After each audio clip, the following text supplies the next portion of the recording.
নমস্কার। আজ দুপুরে খাওয়া দাওয়া করে একটু গড়িয়ে নিতে যাব। হঠাৎ বম্বে থেকে আমার পুত্রের ফোন, বাবা হ্যাপি ফাদার্স ডে। তারপরে একটা উপহারের লোভ, তোমার জন্য একটা খুব ভালো কালো ব্ল্যাক ফরেস্ট পেস্ট্রি পাঠাচ্ছি। আমি তো কিছুটা বিহ্বলই হয়ে পড়লাম। সন্ধেবেলা এখানে বসেছি ভিডিও করব বলে, আমার গিন্নি জানালো আমি ভালোবাসি বলে আমার কন্যা নিজে এই গরমে রান্নাঘরে ঢুকে ক্যারামেল কাস্টার্ড বানাচ্ছে। আমি আমার জীবদ্দশায় কখনো এই ফাদার্স ডের নামই শুনিনি, কিন্তু আজকে মনে হলো অনেক দিন পরে যে আরে আমার জীবনে এই প্রান্ত সীমায় দাঁড়িয়ে এই দিনটাই তো সবচাইতে আনন্দের দিন হওয়া উচিত। পুত্রের ফোন প্রবাস থেকে, কন্যা বাড়িতে বসে বাবাকে খুশি করার প্রয়াস, একজন সত্যি পিতা হিসেবে এর চেয়ে বেশি কি পাওয়ার থাকতে পারে। দেখুন, একটা অ্যানোনিমাস কোট আছে, কে বলেছিলেন জানি না, কিন্তু আমার পুত্র কন্যাকে যদি জিজ্ঞেস করেন তারা কিন্তু এই কথাটারই প্রতিধ্বনি করবে। সেটা কি বলুন তো? Dad a son's first hero and a daughter's first love. সমস্ত ছেলে মেয়ের ক্ষেত্রে হয়তো কথাটা সত্যি। আমার পুত্র তখন নেহাতি নাবালক, সেন্ট জেভিয়ার স্কুলে একটা তাদেরকে এসে লিখতে দেওয়া হয়েছিল যে write a few lines on a great man you know of. আমার পুত্র উইদাউট ব্যাটিং অ্যান আইলিড আমাকে সেই মহান পুরুষের আসনে বসিয়ে এসে লিখে সম্ভবত গোল্লা পেয়েছে। কিন্তু এই যে অপত্য স্নেহ, সেটা পিতা না হলে বোঝা অসম্ভব। এবং একটা সময় আসে যখন সন্তানেরা আর পরমুখাপেক্ষী থাকে না, বাবা মার সঙ্গেও তাদের দূরত্ব তৈরি হয়। তবু এই যে ভালোবাসাটুকু বাবার প্রতি, এটাই জীবনের সবচেয়ে মহার্ঘ প্রাপ্তি বলে আমার মনে হয়েছে। দেখুন, আর পার্থিব সমস্ত ব্যাপারে আমি ফেল মেরে থাকতে পারি, মেরেওছি হয়তো, কিন্তু একটা ব্যাপারে আমার একটু আত্মসন্তুষ্টি আছে। সেটা হলো আমার সন্তানদের আমি আমার নিজের নয়নের দুটি মনির বাইরে অন্য কোনো কিছুভাবে তাদেরকে দেখিনি। আমি নিজে ছেলেবেলায় বাবার হাতে প্রচুর প্যাদানি খেয়েছি, এবং আমার বাবা এত নির্মমভাবে মারতেন যে পাড়ার লোক জমে যেত বাবাকে নিরস্ত করার জন্য।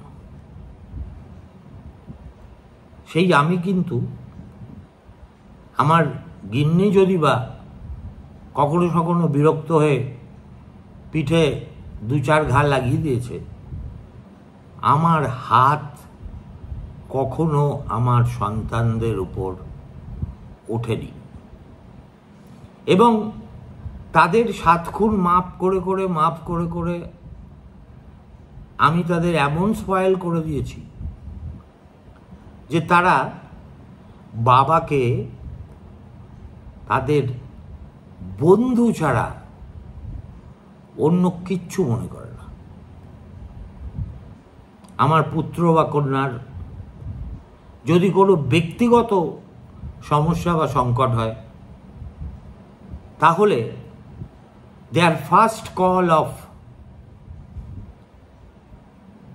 Port of call is their dad. বাবা, এই হয়েছে, এই সমস্যা হচ্ছে, কি করব বলো তো? এই ধরনের ফোন অবশ্যই পুত্রের কাছ থেকে বেশি আসে কন্যার চেয়ে, কিন্তু আসে তো। আমার বেশ মনে আছে এইসব হাঁড়ির খবর বাইরে বলাটা কতটা সঙ্গত হচ্ছে জানি না। একদিন অফিস থেকে বাড়ি এসে শুনি বাড়িতে প্রলয় কাণ্ড হয়ে গেছে। কি না, আমার পুত্র তখন 4 না 5 পড়ে, সে কম্পিউটারে নিষিদ্ধ ছবি দেখেছে এবং সেটা তার দিদি ধরে ফেলেছে। আমি বাড়িতে ঢুকে দেখি থমথমে পরিবেশ। তারপরে শুরু হয়ে গেল অগ্নুৎপাত। আমি দেখলাম বেচারা পুত্র, সে একেবারে গোবেচারার মতো মুখ করে চুপটি করে বিছানার একটা কোণে বসে আছে। আমি মা এবং দিদিকে ঘর থেকে বার করে দিয়ে ওকে বললাম যে যা করেছিস বেশ করেছিস, এরপরে যদি কোনো ভালো ছবি দেখিস আমাকে ডেকে নিস। তারপরে যখন আমার গিন্নিকে এবং কন্যাকে এই কাহিনীটা বললাম, তখন তারা তো আমাকে এই মারে তো সেই মারে। কিন্তু আমি যেহেতু নিজে অত্যন্ত তেঁদোর একজন মানুষ ছিলাম, আমার ছেলেবেলায়, কৈশোরে, এমনকি যৌবনেও কখনো সোজা পথ দিয়ে হাঁটিনি। ফলত আমি যে বয়সের যা, সেটা মেনে নিয়েছি হাসি মুখে। এবং একজন বাবা হিসেবে সন্তানদের সঙ্গে ঠিক যে সম্পর্ক হওয়া উচিত কেউ আমাকে বলে দেয়নি, কোনো পেরেন্টস গাইডেন্সের বই পড়ে আমি শিখিনি, কিন্তু আমি সেই কর্তব্যটা করেছি কোনো প্রাপ্তির আশায় নয়। বৃদ্ধ বয়সে সন্তান দেখভাল করবে এমন দুরাশাও আমি করি না। কিন্তু কেন করেছি? আপনারা জানেন, এইসব আন্তর্জাতিক দিবস দুনিয়ায় দেখবেন সব কিছুই শুরু হয়েছে আমেরিকার কোনো না কোনো জায়গা থেকে। এই মুহূর্তে উইকিপিডিয়া বলছে এই ফাদার্স ডে নাকি পৃথিবীর 111টা দেশে খুব ধুমধামের সঙ্গে পালিত হয়, আর পশ্চিমী দুনিয়ায় কানাডাতে পালিত হয় সাংঘাতিক পারিবারিক উৎসবের মধ্যে দিয়ে।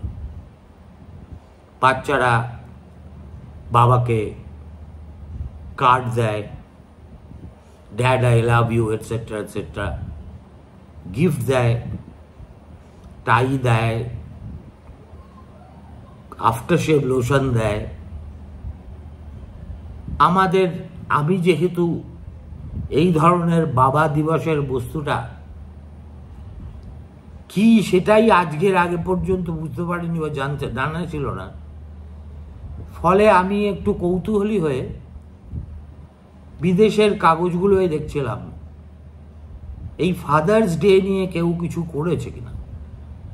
বিশ্বাস করুন, আমেরিকার 100 বারকার এক কাগজ, তারা ফাদার্স ডে নিয়ে একাধিক নিবন্ধ চেপেছে, রিপোর্ট চেপেছে। কন্যার চোখে বাবা, পুত্রের চোখে বাবা, বেশ একটা বাবায় আচ্ছন্ন হয়ে থাকা ভাব। কিন্তু তার মধ্যে একটি প্রতিবেদন আমার সবচেয়ে মজার লেগেছে এবং মনে হয়েছে কেন যে আমার এত সন্তান স্নেহ, সেই কারণটা আজ এই নিবন্ধ পড়ে আমি বুঝতে পারলাম। সেটা কি বলছে? আমেরিকার এই একটি বিশ্ববিদ্যালয়ের কয়েকজন নিউরোসায়েন্সের গবেষক, তারা ফাদারহুডের সঙ্গে মস্তিষ্কের স্নায়ুর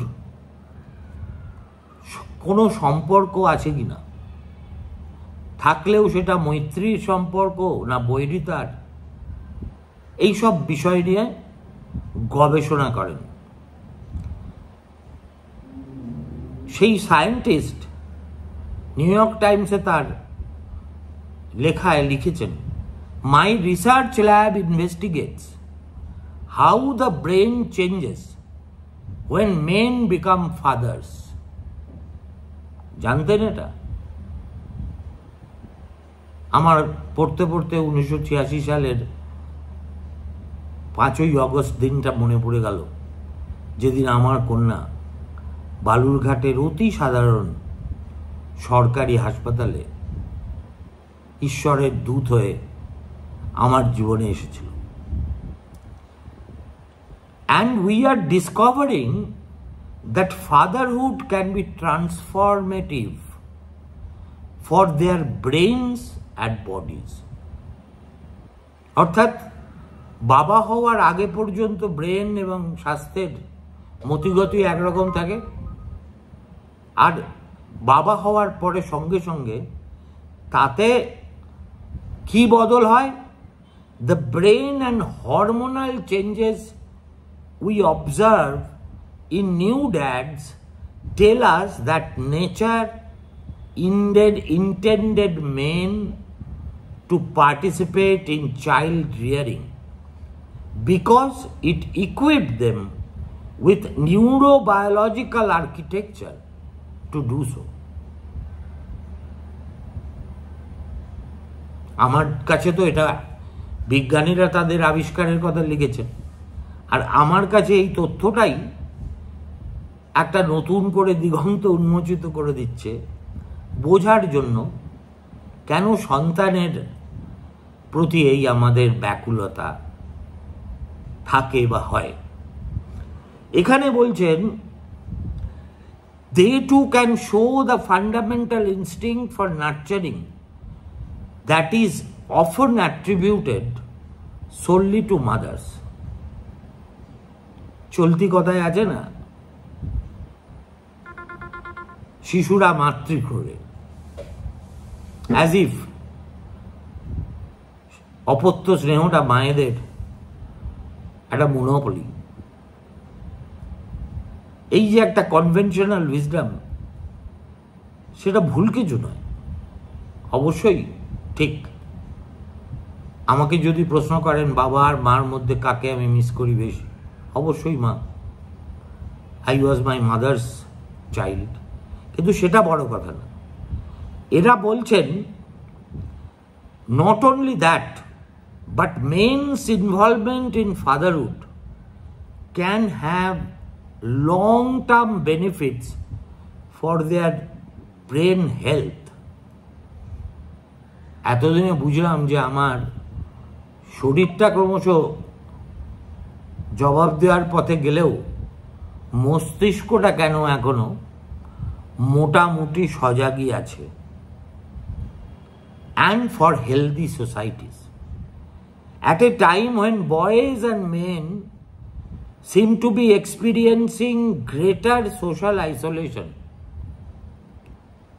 and declining occupational prospects, the role of father can provide a meaningful source of identity.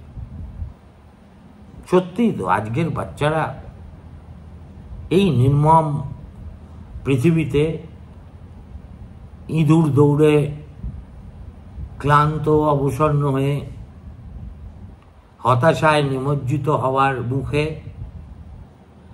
তাদের পরিচিতির স্মারক হিসেবে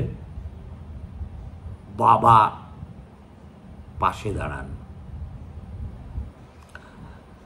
The role of father can provide a meaningful source of identity. But the transition to fatherhood can also be a time of vulnerability, which is why supporting fathers should be a priority for policymakers. যাই হোক, এগুলো সব আমেরিকার কনটেক্সটে তাঁরা করেছেন। 2022 সালে স্পেনে গিয়ে তারা একই রকম একটি গবেষণা করেছিলেন, যেখানে এই প্রথম যারা বাবা হয়েছেন তাদের ব্রেন স্ক্যানের রিপোর্ট ভালো করে পর্যবেক্ষণ করে তাদের মনে হয়েছে আমরা যে কথা বলেছি তারই প্রতিধ্বনি এই ব্রেন স্ক্যান রিপোর্টগুলোতে দেখা যাচ্ছে। In several landmark studies, they found that as women became mothers, their brains lost volume in gray matter. The layer of brain tissue rich with neurons in regions across the brain, including those responsible for social and emotional processing. বলি না, শরীরের নাম মহাশয়। তুমি কাজ করে যাও গোপনে গোপনে, মুখর দিনের চপলতা মাঝে স্থির হয়ে তুমি রও। এই যে মস্তিষ্ক, কখনো মনে হয় শয়তানের কারখানা, কখনো মনে হয় ভারাক্রান্ত, কখনো একেবারেই সব কিছু শূন্য মনে হয়। খালি যে মুহূর্তে পুত্রকন্যার মুখ দুটো চোখের সামনে ভাসে, জীবনটাকে সার্থক মনে হয়। এবার আর যে ক বছর বাঁচব, এই ফাদার্স ডে আমার জীবনে অন্তত সবচেয়ে উল্লেখযোগ্য উৎসবের দিন হিসেবে গণ্য হবে। ৬৬ বছর বয়সে এই উপলব্ধি কদিন স্থায়ী হবে আমি অবশ্য সেই হিসেব করতে বসিনি। ভালো থাকবেন। হঠাৎ মনে হলো একটা এই ধরনের বিষয় নিয়ে দু চার কথা বলা দরকার, তাই লঘু ছন্দে বললাম। আপনাদের অভিজ্ঞতার সঙ্গে যারা বাবা অবশ্যই মিলে যাবে, সুতরাং আমার কণ্ঠে আপনাদের সহস্র কণ্ঠের কথা বলে দিলাম, এই ভেবেই আমাকে মার্জনা করে দেবেন। ভালো থাকবেন। শুভরাত্রি।